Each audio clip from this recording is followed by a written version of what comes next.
This program is presented by University of California Television. Like what you learn? Visit our website or follow us on Facebook and Twitter to keep up with the latest UCTV programs.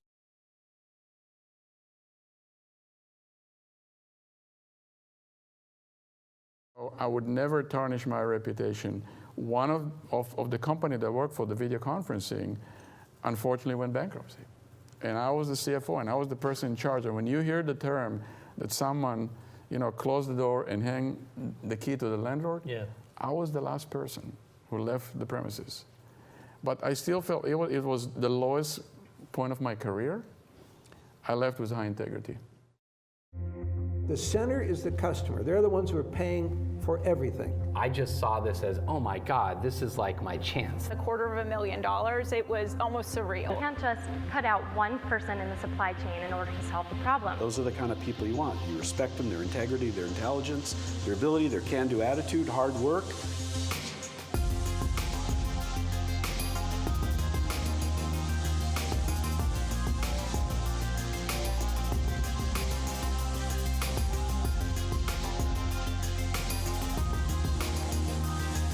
All right, well, welcome back to UC Santa Barbara's Distinguished Lecture Series. I want to again thank our sponsors, Binac, Faber, Archibald, and Spray. Again, this is the first quarter that we've had an official sponsor. We're getting great exposure in the TMP program, and we love to have sponsors that are actually helping entrepreneurs every day, as that law firm does. So getting their name out on the Central Coast is the least we can do for all of the support they've given us here at the TMP. We have a very interesting speaker today. Zohar Ziv is here. Why is he interesting? Well, I bring in a lot of software executives, a lot of technical founders, a lot of people that write code. I bring in salespeople, I bring in marketing people, I brought in product development people. It's harder in the startup world, in the entrepreneurial world, to find someone who's come up through the finance track. Oftentimes the words financial entrepreneur is a bit of an oxymoron, because oftentimes the people that are attracted to finance are not necessarily risk takers. They're not very entrepreneurial. You're going to see from Zohar's background that he is very entrepreneurial. Even though some of the companies he's worked at have been very large, he's been very much a game changer and an intrapreneur, so acting as an entrepreneur within a larger organization. He has 25 years of executive management experience, and when I say he has a diverse background, he has a diverse background. He's worked in public companies, private companies. He's been in companies that have experienced rapid growth. He's worked in mature companies that had more steady growth. He's grown companies through mergers and acquisitions. And he's also just grown companies the old-fashioned way by growing revenue year after year. In 2015, he retired, so just this year, he retired from the Chief Operating Officer position at Deckers Outdoor Corporation.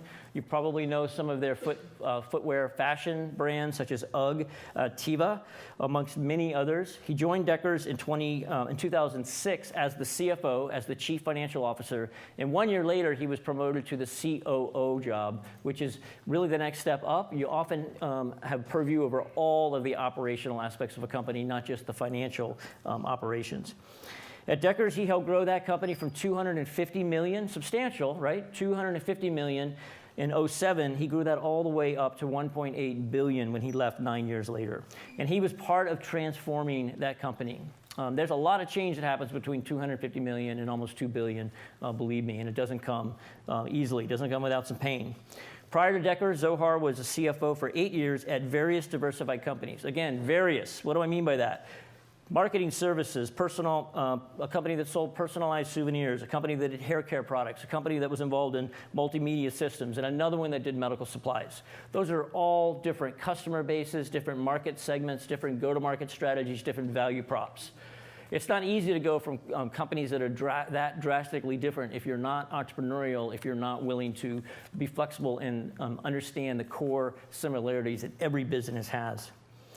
Prior to that 10-year run, he was CFO for 10 years with a international fluid transfer equipment company. He was actually treasurer. That company had operated in 20 different countries, and 60% of its revenue was international. So a great opportunity for him to not only learn what it's like to run a business here domestically, but to run a business in 20 different countries. He's worked on leverage buyouts, he's worked on IPOs, and he's done over 25 mergers and acquisition transactions. And in the process, he's raised over $600 million.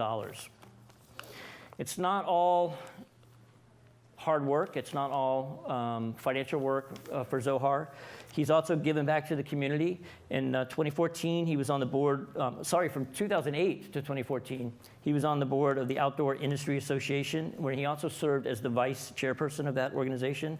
For 2 years, he was also the co-chairperson of the Malibu High School Governance Council, so getting involved at the high school level. He earned his accounting degree here in California at Cal State Northridge and his MBA in International Management from the American Graduate School of International Management run by Thunderbird. He is recently retired, as I mentioned, and I can tell you that here in Santa Barbara, all the nonprofits are salivating to get some of his time and attention. Whenever you have an executive of his talent that's now willing to put his time, effort, and energy into the nonprofit sector, everybody wants to benefit from that. And so he's involved in a number of nonprofits here in town, even since he retired in January. He was born in Israel, lived there for 22 years, also lived for a couple years in Asia, so he has very much a world view about business. He's been in this country ever since then, met his wife here in California. And again, not just successful professionally, I just listed incredible professional accomplishments. He's also very successful personally. He's lucky enough to have 2 adult children that live here in Santa Barbara with him. I think that speaks volume for how they feel about their dad, and they want to be here in town with him. It's wonderful to have your family close by. I can tell you, getting the stage of life I'm in, having your children close by is a wonderful thing, and I think that's a sign of success. And he's still with the same wonderful woman that he met all those many years ago. Let's welcome Zohar to our class.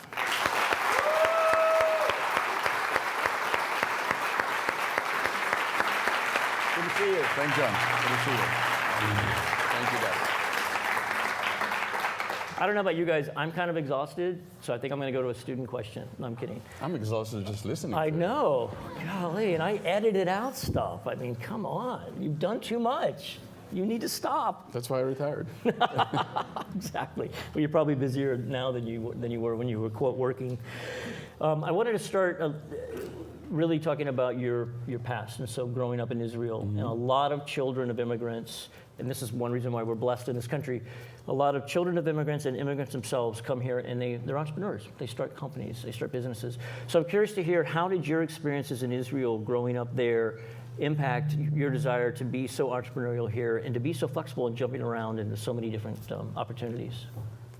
Well, growing up in Israel, it's when I was growing up, it was very, very, very interesting time. My parents are from Yemen originally. Until recently, not many people knew about Yemen. Now it's in the news, all the time. It's one of the poorest countries in the world. My mom, I owe 2 people in my life where I'm at today, and both of them are women, by the way. My mom and my wife. And my mom, there were 8 kids, and only 3 survived. 5 of them died. Wow. And she immigrated. He and my dad, they immigrated to Israel, and we were basically the minority of Israel. But she had the foresight, and she moved us to a neighborhood of European Jews. And she gave us the exposure to see a different kind of life, better schools and things like that. So that showed me, and that gave me the drive to achieve. And I wanted basically what my friends had, because we didn't have it. Right. We were very poor. Right. So I think that drive itself, gave me the desire, to succeed. But growing up in Israel, where at that time, my dad was in 4 wars. I was in the Israeli Marine. I was in the Yom Kippur War. You got to be very, very flexible and adaptable to the different situations. So I think that trait allows you, wherever you go, to have this adaptability. And I think because you don't know what leads the next day in Israel, you also live to the moment, and you try to capture opportunities. And I think that was a big key to success when I came here. Right. Well, I know we're going to talk about your journey. You like to call it the unplanned journey. Like, what do you mean by that? Do you want to describe a little bit about Well, I kind of phrased it and talked about it the first time when I asked me to come and talk about my career, how I got to where I am. I came in 40 years ago as a backpack.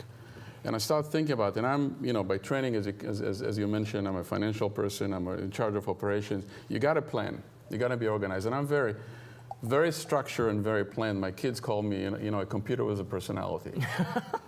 But I've also learned in life that you cannot plan your life. Right. If you was asked me, and if you go, and I think I gave you a copy of that, all the way from where we were supposed to be living in the slums of Tel Aviv. My mom was out of that. That wasn't planned. I wasn't planned to go to college, and I can't. Even you mentioned I met my wife here. I met my wife really in Asia. Oh, I'm sorry. That's okay. That wasn't planned, And talk about two different people. Here I was stationed in Kathmandu, Nepal, in 1974, and here I was. Israeli. I barely spoke English. I met my wife from the U.S. She's not, I was born Jewish. She was not Jewish. We met, we fell in love. I followed her over here. I end up here. I was going to still go back to Israel. And I'm still here. And through the career also, as you've talked about, and we'll talk more about, how it is.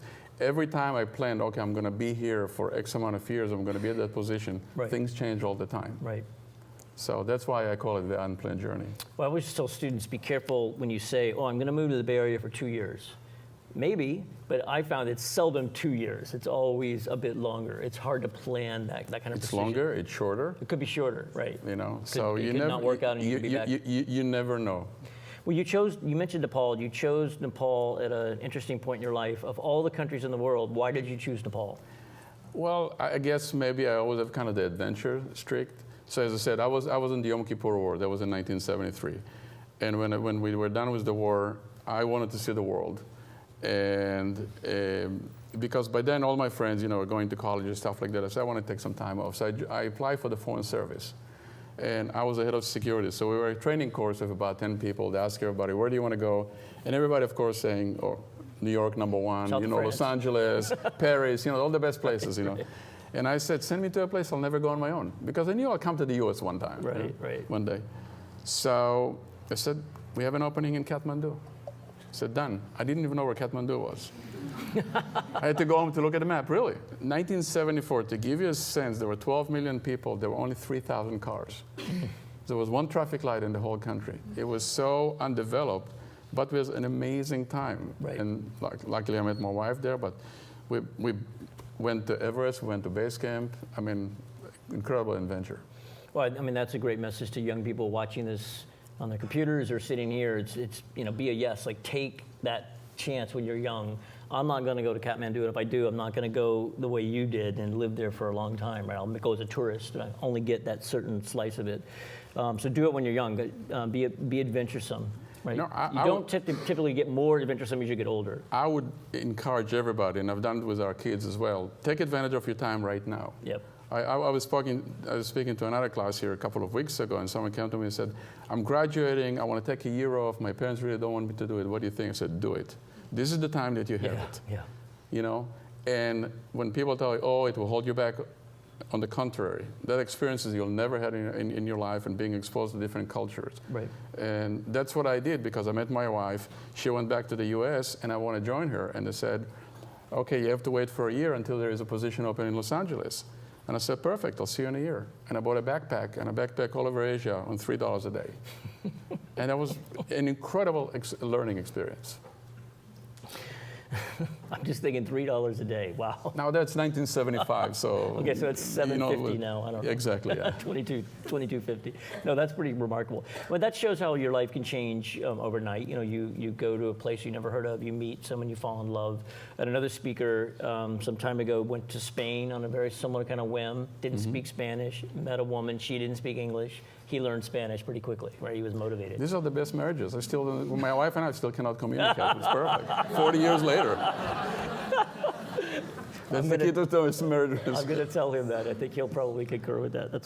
That's a good one. So I'm going to get the student question in right after this. So you had a number of jobs. You joined Getty early in your career, and you thought you might be there for the rest of your life at that point. So this is still the 70s. You're still young. That was a time where people did that, right? Yep. You took a job, and you quickly figured something out. You quickly figured that maybe you weren't the world's greatest accountant.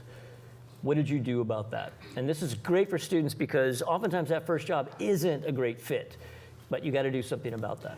Yeah, the reason I joined Getty Oil, and I didn't really have a passion about the oil industry. Right. I went because by the time I went to college, I was 24, and by the time I did my MBA, I was 29 when I graduated, and I needed a job. Yep. So I applied, and Thunderbird, the school I went to, an international graduate school. And it was interesting. What I wanted to do, I wanted to get a job with a multinational corporation, maybe go overseas. And because I was a finance major, I was looking into banks. None of the banks will talk to me. They could see that I'm not the banker types. And Getty Oil gave me a job. So I took it because, they gave me a job. And at that time, it doesn't exist anymore today, they had a management training programs.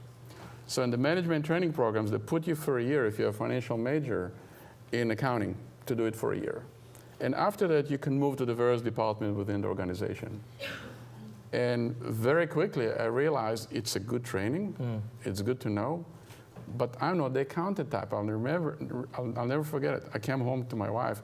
The guy next to me, he's been closing the same books for 30 years. Oh, wow. Day in, day out. Right. And I told my wife, if I'll have to do it, for that long, I'll blow my brains out. Right. It's not, but you know what? But it's not me. Right. It's not. It doesn't mean it's bad. He was very content. Sure. He came at 9. He went home at 5. He had no pressure. He enjoyed life. Yep. But that's what he wanted. That wasn't me. So, but you have to. You have to pay your dues. So I did it for a year, and then they gave you various, departments to go to, and I selected to go to internal audit with Getty. And the reason I selected internal audit, the way also the Getty will run internal audit, you can run it just as strictly as a financial auditing, or you can do it what also called operational type of audit, which are really more like a consultant. And that's a lot of fun. Yep. Because you're really being like a consultant, evaluating the various areas of the companies. But what I like about it the most, you really get exposed to all, Getty was at that time about a $5 or $6 billion company. You see all the the aspect of the company, the various departments, you deal with very high-level people.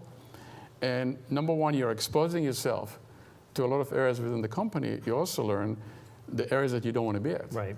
So you can say, I really want to come and work for John, or I don't want to work for you in the department. Sure. So I thought it was a great, entry to get to know the company. Well, I think you touched on something that's a huge learning point, which is knowing what you don't want to do is just as important as knowing what you do want to do. And oftentimes just being honest with yourself and being self-aware and saying, hey, the guy next to me, he's perfectly happy and there's nothing wrong with that, but I'm not that guy, right? I need to find something that is going to make me happy, and this isn't it. All too often people stay in the same job too long because they're afraid to make that determination. Exactly. We'll take the first student question. What were some of the more difficult areas in which you tried to push growth for the company? How were you able to create such a large growth over the 9-year span? Deckers was a very interesting situation. In the footwear industry, we say you're one shoe away from being $1 billion company. You have, and it's true, you have one hot item that everybody wants. Look at Crocs. With all due respect, I know none of you are wearing Crocs, but they created an item that within 5 years they were $1 billion company. So everybody is looking for that item, and Deckers had with UGG, which really the growth from Deckers, when we were talking about it grew from 250 million to 1.8 billion, it mainly came from the UGG brand, which is about 85% of the business. And they had, I'm sure all of you know the UGG with the sheepskin silhouette, and that was a very, very hot item that everybody wanted. So for us, it was, when it comes to the UGG brand, it was really less about creating the growth, because the growth was coming from the demand from the item. It was to control the growth and to grow it in the right direction. And what I mean by that is when you think about, every brand started with an item. You think about Nike. Nike started, you guys are too young, but Nike started in the 80s. You remember the running shoe, the waffle. Yep. Nike is now a $27 billion company, or Reebok that started with the aerobic shoe. So how do you take it and not just making it? And that was, I think, the fault of Crocs, that they just focus on one item. And with Deckers, we were trying to expand from a single silhouette to create what we call a lifestyle brand. And making it, because when you think about, initially Deckers was mainly females and only in fall. Because you had, the sheepskin boot that the young girls were buying at the fall. And now, today, we expanded the brand to be a lifestyle brand. They have, male products for male year-round. About 20% of the business is spring, versus fall.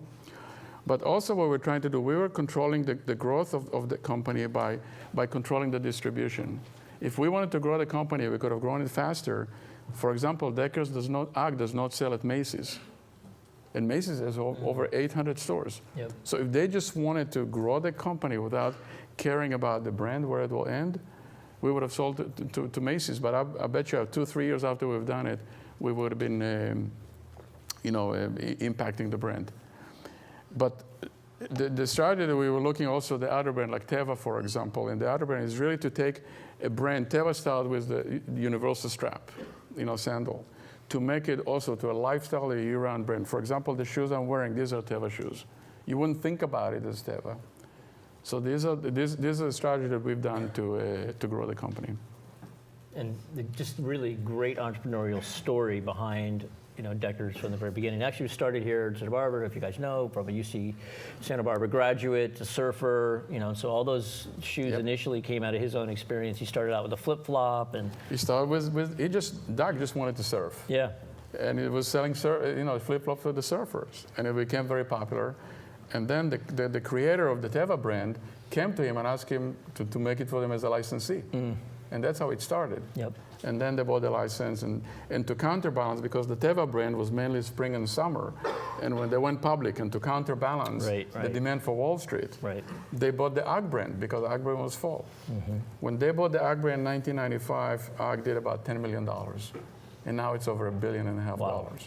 So just show, but it's all started here in Santa Barbara. Yep. It's a great story for us, and you guys have stayed here. You've stayed in town and made it work and built a nice big campus. And I know that you had a lot to do with that. So let's go back in your career still. So jumping to Deckers, you're still young, you're youngish, you're at Borg, and your boss comes to you and says, "Hey, do you know how to do financial modeling?" And like any good entrepreneur, you said, "Yes." And then you proceeded to spend figure it out. the entire weekend learning how to model. Yeah. So how did that impact your career? Because that kind of took you in a little different direction. That's really what kind of gave me opened the gate for me to where I am today. What happened is, as you said, what happened with Getty, after 4 years, Getty merged with Texaco. And they offered me positions, but I realized I didn't want to stay in the oil and gas industry. It's really not where my passion. And I wanted to get some manufacturing experience. So someone contacted me, a fellow that I met in a conference with Borg Warner, and he hired me. And 5 months after he hired me, he got promoted.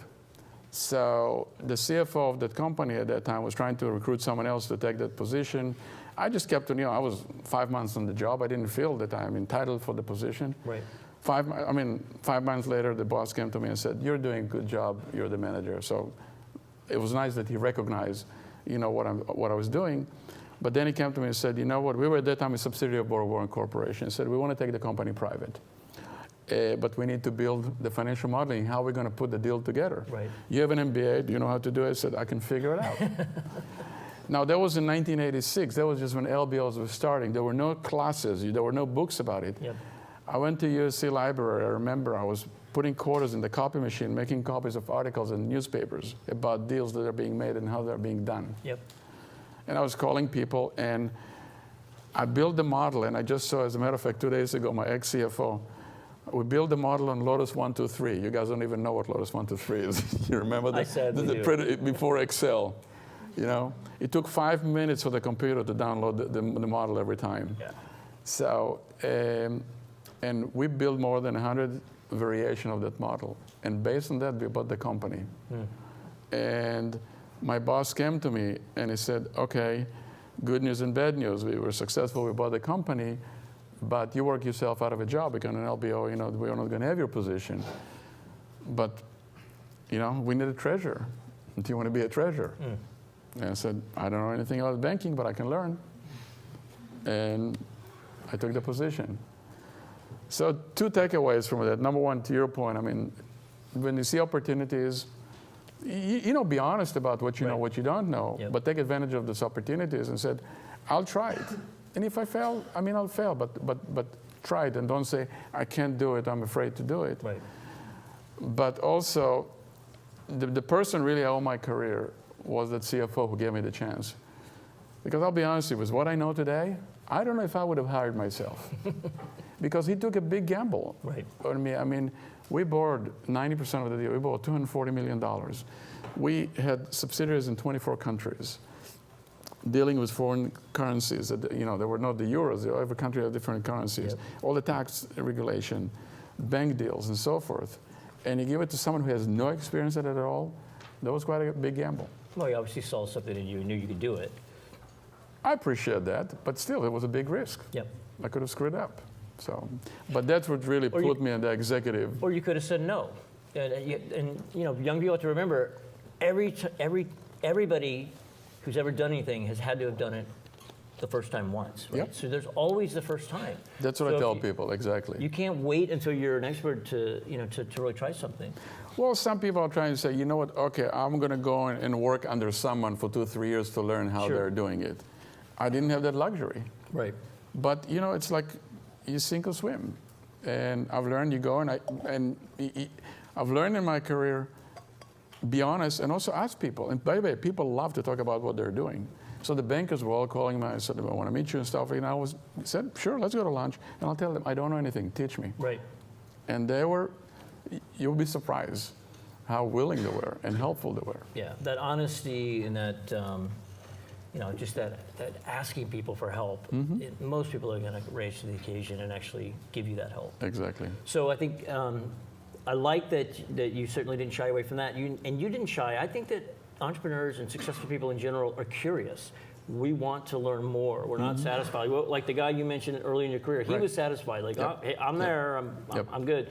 But I think people that really strive for more are curious and they want those opportunities to learn more. So when you see that in a young person like that guy saw it in you, you give them that chance to fail. Exactly. So to that point, you were able to satisfy that curiosity with lots of different industries. So hair care and personalized souvenirs. What did you find is sort of a commonality of success in those businesses? Because they're selling very different things to very different people. What were the core things that you started to look for and identify when you were thinking about a new venture? At the end of the day, it was all about the people. I mean, I'll be honest, some venture were a job. Yep. Because I needed a job. Yep. But for me, the biggest thing is about the people that you'll be dealing with. Because the key to success is people in everything that you're doing. Products are not being generated on their own. Right. So it's the people you're dealing with, the integrity, you know, how they treat people. So that was very, very important for me. In some place, I know it was a short-term deal. Like you talk about the hair product. The hair product company, I was hired to help the owner to sell the company. So we just need to package it. He had no experience in that. I had that experience. I helped him sell the company, and I was a gun for hire, basically, in that perspective. But you know, other areas, I always try to understand, you know, who runs the company. Integrity is very important to me because at the end of the day, the only thing we have is our reputation. That's right. You know, so I would never tarnish my reputation. One of the company that I worked for, the video conferencing, unfortunately went bankruptcy.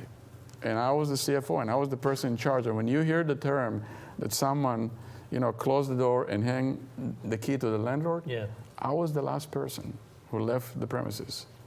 But I still felt it was the lowest point of my career. I left with high integrity. I never lied, and I treat people with, you know, respect and honesty.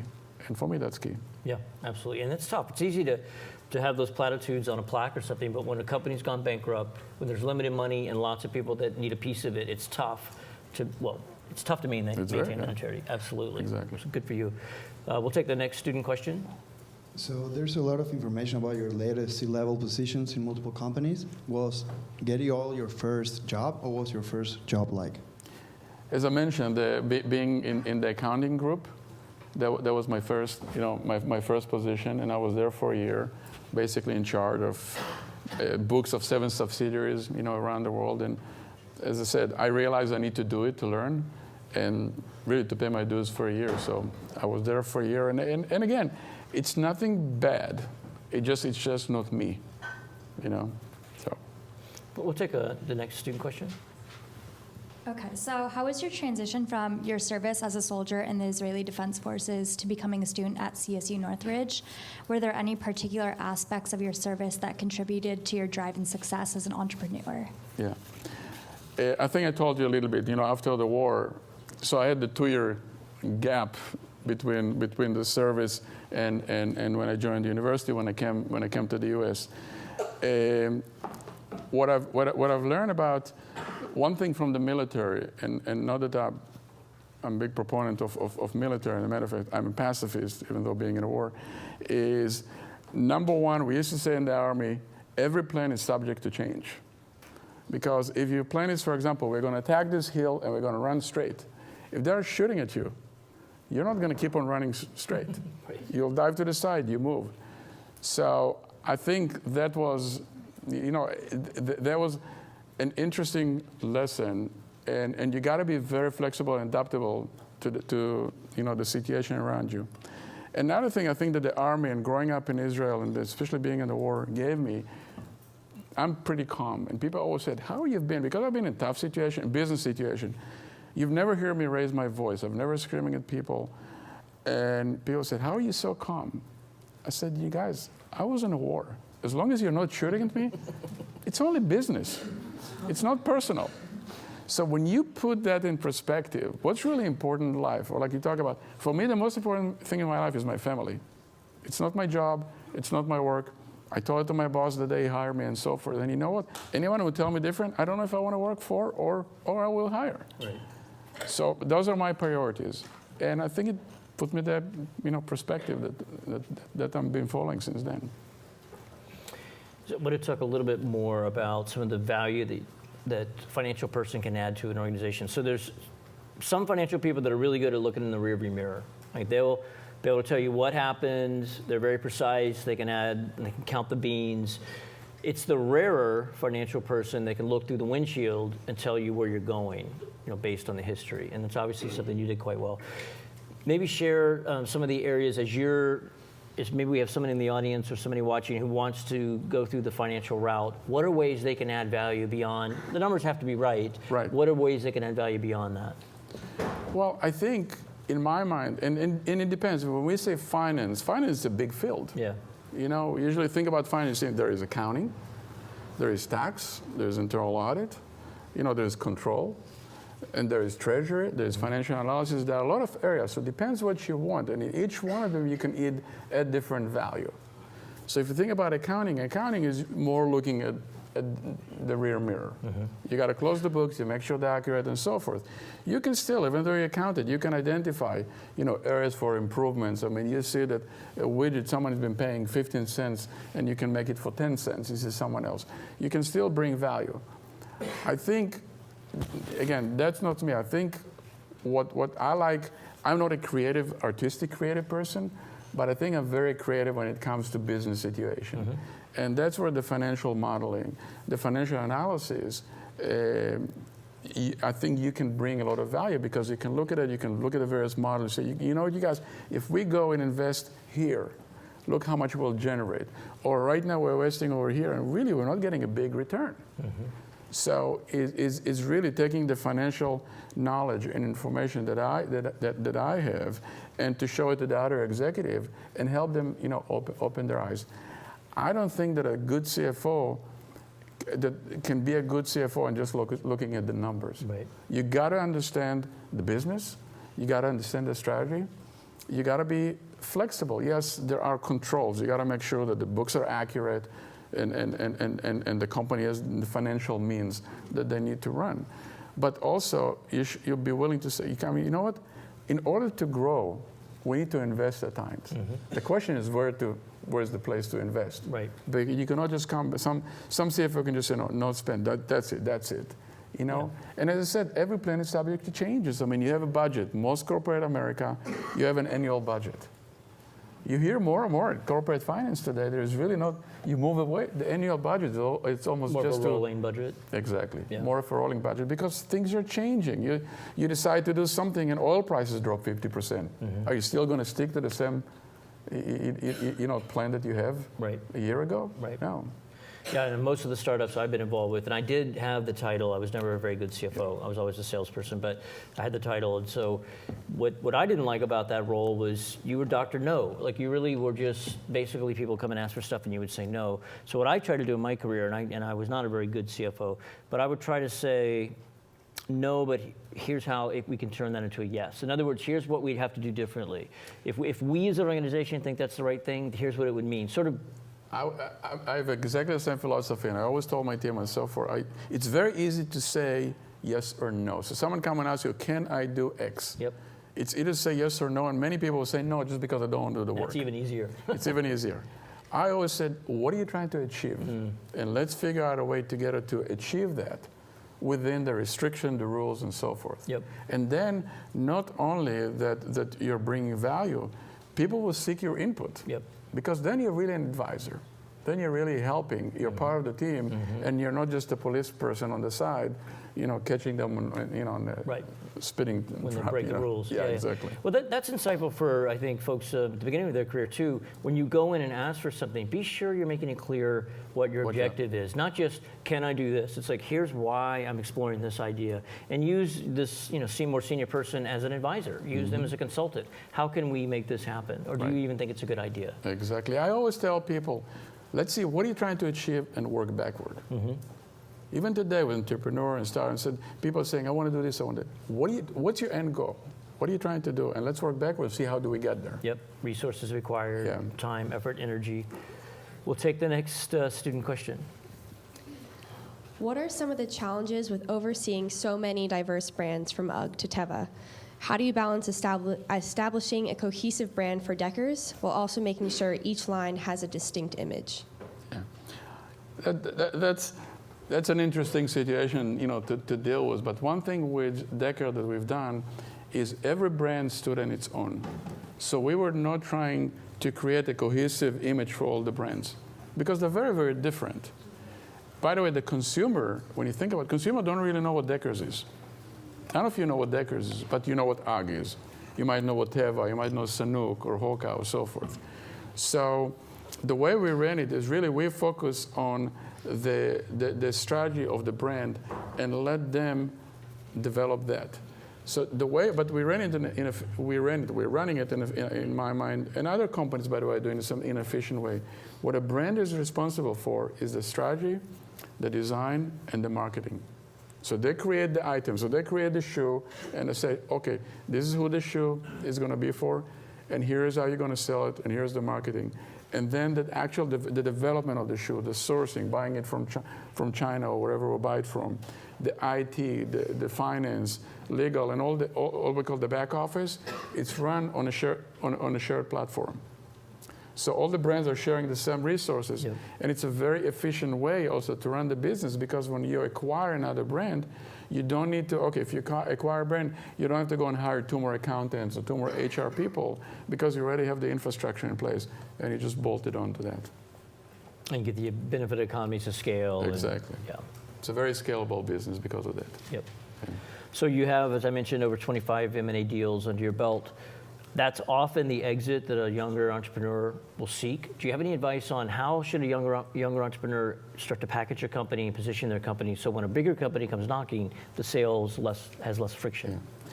I tell people in situations like this, I said, focus less about the exit. Just perform. If you'll perform, the exit will come. Because when we did our first deal, we did in '87, and I remember we were showing the team, oh, you guys, if we'll be successful, here are the multiples and stuff like that. And we were very successful. We took the company in '87, and the share that we bought for $1, 4 years later, we went public at 14.5. Nice. So we did 14.5 times in 4 years. It's a pretty good return. But what we did, we didn't try to focus, it's going to be an IPO, is it going to be another leverage buyout, or are you going to sell to a strategic? Focus on building a growing and profitable business, but also run it with good control. So if it's an IPO, if you're selling it to a large company, make sure that your books are in order. Run it like a public company. And that will help you when the time comes. You don't have to go and start looking at we said sometimes to do smaller deal, it's more difficult than bigger deals. Right. because you don't have mess. all the information. Yeah, exactly. No, that's good advice. I have said that as well. Where I'll say just run your company as if your exit was an IPO, even though that's unlikely, because everything you have to do to have an IPO-able company is going to help you if you end up selling your business. Exactly, and also along the way, if you need bank financing and so forth, they would want all the audited statement to see that you're running like a public company. Right. You should just run it as such, and really running companies as a public company adds a higher level of integrity. Yep. I always said I slept very well at night, even though I was CFO of a big, a public company, because I knew that we were doing everything by the books. Right. Well, speaking of running a public company, so under your tenure, under your tutelage, you had a 7x growth. How did you balance the short-term demands of Wall Street? You mentioned before you got there, the UGG acquisition helped the seasonality of the sandal division. What were the things you did to keep Wall Street happy, but at the same time not violate your long-term strategic vision? Well, you try to be true to your long-term strategy. Number one, you have to believe in your strategy. That's number one. Number two, you got to have a supportive board. Right. That believe in the strategy. The bulk of our compensation was really the pay for performance, and it was long-term. So, and you got to be strong enough to believe in that, and don't make the short-term decisions that will impact the business negatively just to pacify Wall Street. Right.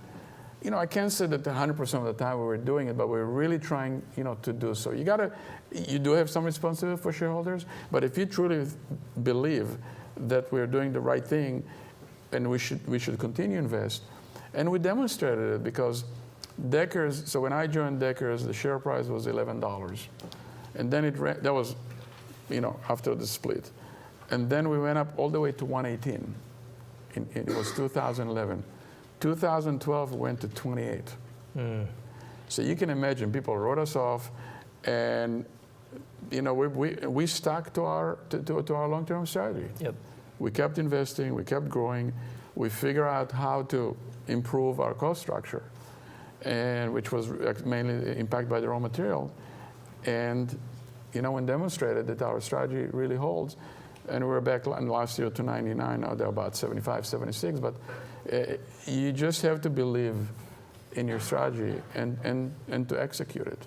So when you said performance-based, you were talking about employees paying the senior people on performance-based? Yeah, the senior people. That's even tougher to maintain when you hit a bump in the road, because everybody loves performance pay when it's going great. Right. Nobody likes it when maybe they don't get the bonus. And there were a couple of years we didn't get the bonuses, Yeah. but look, the first 5 years, 6 years, we were getting incredible bonuses. Yep.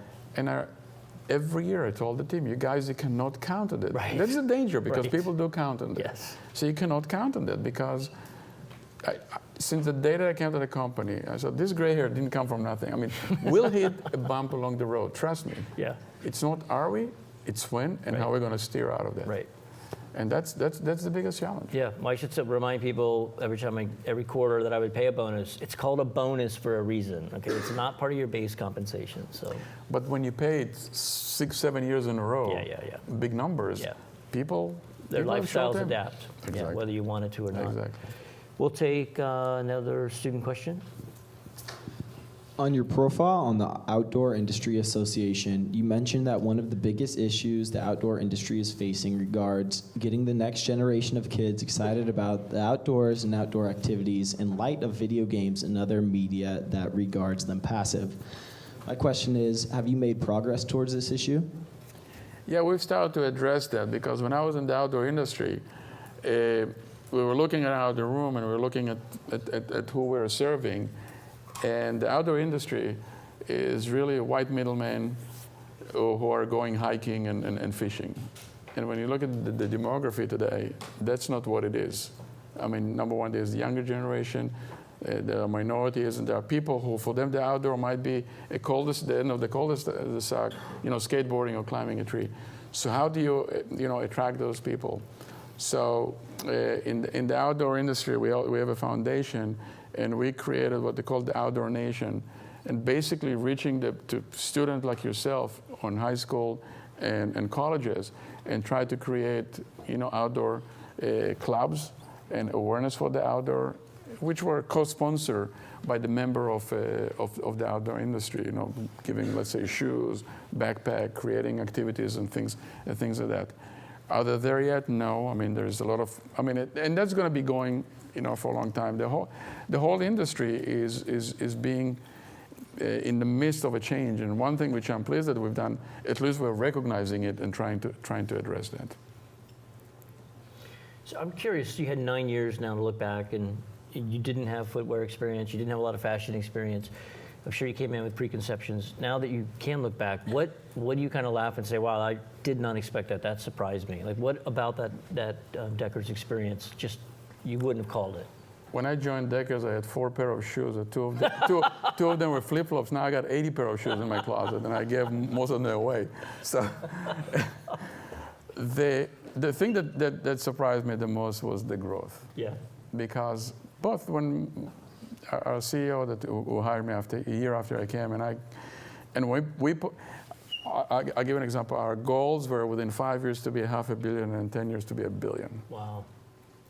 And we less than 5 years, we were at $1 billion. Yep. So the growth, we knew it's going to come. We didn't know it was going to be that rapid. Mm-hmm. And what came with that, but again, it's less about the numbers, because as I said, in the footwear industry, you can have one shoe that everybody wants, and you call the factories in China, and they ship it to you, and you sell it to Nordstrom. It's more the complexity of the business. Mm-hmm. And what I mean by that, when we came, the company was basically what we call a domestic wholesaler. We got the order from REI or from Nordstrom. We called the factory in China. They ship it to us, and we ship it to them, and that was about it. Yep. International business was only about 10%, all through distributors. No stores, very limited, e-commerce. And now, the company, 1/3 of the business is international. And most of the international business is company-owned, so there are subsidiaries, no distributors. Mm-hmm. So for example, when I came, we had 2 people in Europe, now there are 500 people. Wow. So think about hiring those people, renting offices, Yep. starting subsidiaries in different countries, credit line, all the things. So that's been fun, to be honest. All that. Building over 150 stores. Absolutely. Did you get a lot of pushback on the going retail? Because you were doing some of that at the time when everyone was saying brick and mortar is dead, it's all online, you'd be crazy to open a store, and you guys were actually going counterintuitively, which is not what people are saying now, by the way. They're saying you need both. But. Right. No, well, we're not getting a lot of pushback because, number one, even when you think about 140 stores on a $1.8 billion company, it's not, and that's worldwide, which about 1/3 of them are in China. Oh, okay. In China, there's no wholesale business. So it's not that many stores. Look at Coach. They have, over 1,000 stores. Look at the Guess and so forth. What the stores represent, and we opened, the first store we opened when we came, it was in Soho, New York. And really the main reason to do it is to showcase what UGG is all about. Because 8 years ago, when you thought about UGG, you thought about, the young girl in the miniskirt with the classic boots. And you walk to our store and you see the variety of the product offering. And people said, I didn't know you make this. I didn't know you make that. Mm-hmm. And they start buying. And that's how we expand, the brand. And that's where the growth, came from. But with other stores, it was really showcasing the brand. Right. But also, the stores are very profitable. And when you think about that, we can have a store in every key metropolitan around the world, 140 stores. We're still not in every city in the world. Right. So we're not getting that much pushback because also, again, the returns are very good on the stores. And we're really controlling the balance of growing it. Yep. And that's for some folks that might not understand distribution all that well, you're constantly going to have to manage channel conflict. So people that are distributing for you versus selling online versus, and I'm sure that's dicey. So that's why this issue of stores, you have to be careful on how aggressively you roll that out. But if you treat, what's happening today, your vendors, you and your customers, you're all partners and you're all competitors. Mm-hmm. A lot of our factory owners in China have their own brands now. Mm-hmm. They have footwear brands. Mm-hmm. So they're making shoes for themselves while they're making shoes for us. Think about Nordstrom. Nordstrom buys shoes from us. Nordstrom has their own private label. They have their own e-commerce. Yep. So they are both our best partner and a competitor. But as long as you treat them with respect, we don't, listen, the UGG brand, we don't discount the product. So you don't sell to Nordstrom at a higher price that you sell in our stores, then you don't put them in a disadvantage. So you got a very healthy relationship. So as you grew on that huge growth over the 9 years that you were the COO, how much debate was there about Santa Barbara? You guys made a huge commitment to it ultimately, but was there debate, or were you guys just convinced that Santa Barbara is a place where you can grow a substantial company and by golly, you're going to do it? No, I think when we looked at expanding, when we realized when we came here, we were in one small building, and then we end up, before we moved to the campus, at about 4 or 5 separate buildings, which was very inefficient. So when we made the decision, okay, we need to build a new headquarters. Where should it be? You know, you owe it to yourself to evaluate other options. And we thought about, okay, what will happen if we move out of Santa Barbara? And we've done a survey, and we looked, and 95% of our employees were living in Santa Barbara. So we were quite concerned that if we move out of Santa Barbara, we would lose a lot of, the brain power, and it will really hurt the company. So we decided to stay in the Santa Barbara area. So we looked at 3 areas. We looked at Carpinteria, Santa Barbara, and Goleta. We really wanted to be in Carpinteria for the sole reason to be closer to Ventura. So you can attract people from there. But unfortunately, I mean, the challenge here, there's not land.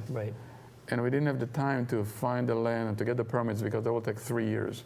And the campus that we found, they already had the permits for the buildings. So it was an easier decision to go with the option to grow. So I'm very proud and pleased with what we've built and how it came out. I think it's a showcase for Santa Barbara. I don't know if any of you guys have had a chance. It's really right down the street, and I'm sure they're hiring, and they'd love UCSB grads. And they also have a store, so you can go and buy shoes. Yes. So. But a wonderful cafeteria, and just gym. It's very Google-ish. It's just a really, really well done. We'll take another question from a student. Okay, so you mentioned taking risks with new positions and kind of learning by doing without much prior experience. But whenever you start working in a new sector, whether it's footwear, food, etc., what strategies have you developed for pinpointing industry gaps, and how do your management strategies change in order to meet industry-specific needs? Well, when every new company that I joined, first of all, I tried to learn the industry. Number one, understand the company, how the company operates, and what the industry is, how the industry operates, and what role we are playing, what's our place within the industry. And then taking the financial skills that I have, identify, okay, here are the areas. Right now we are playing in this niche. Like, for example, we talked about, Deckers UGG. We were looking and said, if we had just to stay with one, like only the fall items, we wouldn't have grown to the way we are. And by the way, that was a collective effort of all of us. I don't want to take the credit. We looked at it and said, this is where the direction we need to take. So how do you build a strategy to get there? How do you get from here to there? And as we said before, we said, okay, 5 years from now we want to be here. Let's look backward and see the roadmap that we'll have to go there. And also look at the industry and where is the industry going, and are we, and that's what we've done also with Deckers. You talked about the stores. I don't know if you're familiar with the term omnichannel. Omnichannel is the term that they're using today. That's where basically the consumer today does not care where they buy the item from. They want to buy it when they want to buy it, where they want to buy it, and when. So I'm walking the street on my iPhone and I see something, I want to look at it, I want to walk to the store and buy it, or ship it to my house or return it. So you got to have, we saw that trend, and that's why we developed the stores, the e-commerce, and also the infrastructure to support it. So you can go to today on our website and say, oh, I'm looking for this item. They have it in inventory in that store, I can go and get it. Or Nordstrom, by the way, does a very good job at that. Nice. So something along the line that they're doing. So I'd like to talk a little bit about how you, since you're quote retired, but you're still on boards and certainly working. How did you come to co-found Dash Brands? And I'd love to hear your thoughts on doing business in China in 2015. And has it changed from when you first started doing business in China? Yeah, well, the Dash brand, I'll tell a little bit about it. It's a prime example of the unplanned journey. Our son, he went to Boston College. He was a communication and Asian studies major. And he did a year abroad in Japan. When he finished college, he wanted to get international experience. And I said, as much as you like Japan, China is the future. That's about 12 years ago. Go to China. So I introduced to someone, he got a job, he worked in Beijing. He met a person that got the rights for the Subway restaurants in Shanghai. And that person didn't have much experience about raising money or starting a company. Our son put us together, and I found another person, we gave him the seed money, and we co-founded the company. And fast forward, because of that, we got the rights for Domino Pizza in Shanghai and Beijing. So that's what the Dash, the name of the company There's a is. few people there, I think. Yeah. So we sold the Subway because I just want to concentrate on Domino. And as of today, we have 70 Domino Pizza stores. We're opening 4 stores per month. And we're looking at, growing very rapidly and to either go public or do something with that. So this is something, here's an opportunity. My son introduced me to someone. I use my financial business skills, people that I know. We put a deal together. And today, that can be a very, very big and valuable company. So I'm a co-founder, I'm still on the board, and so forth. Changes in China. China is amazing. I'm fascinated. In the last 15 years or so, I've been going to China almost every 3 months. And it's amazing how fast and it's progressing over there. Number one, the middle class is growing significantly. So that's one of the reasons that American brands or international brands are doing so well. Domino Pizza, they love American brands. Also because most of them are growing, are working, they have more funds, they don't cook at home anymore. Right. They want fast food like they're doing. On the way home, they want to get on their phone and order a pizza to be delivered in 25 minutes. The sophistication level is increasing, the local talent is increasing, but also it's becoming very, very expensive.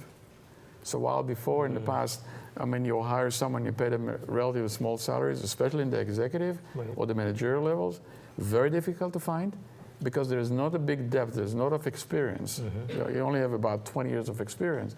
So the people with experience, the good people, are very highly sought of, demand a lot of money. There is less loyalty. If someone would come and give them a better deal, they will move. Also, on the sourcing side, what you're seeing, China is running out of workers. Yeah, believe it or not. I'd never hear those 1.3 billion people in certain industries. Because with the one-child policy, a lot of the young generation that go to college, they don't want to work in manual labor. So they want the white-collar jobs. Or even with the industry, they want to work for an Apple. They don't want to make shoes. The migrant workers, the manufacturing industry in China started initially in southern China. The main reason was closer to Hong Kong. And you had the migrant workers that coming from the central or the north and go home a couple of times a year. Now they don't want to migrate anymore. So the factories are moving more interland. So are they seeing immigration from other Asian countries to pick up those jobs? Not yet, but what you're seeing, the factors before, 100% of our business was coming from shoes coming from China. Now only about 3/4. The rest is coming from Vietnam is picking up a lot, Cambodia, Burma, Myanmar is starting. So you see we're doing in Latin America and El Salvador, and we're even trying a little bit in the U.S. Zohar, thank you so much. Thank you. Great. Thank you.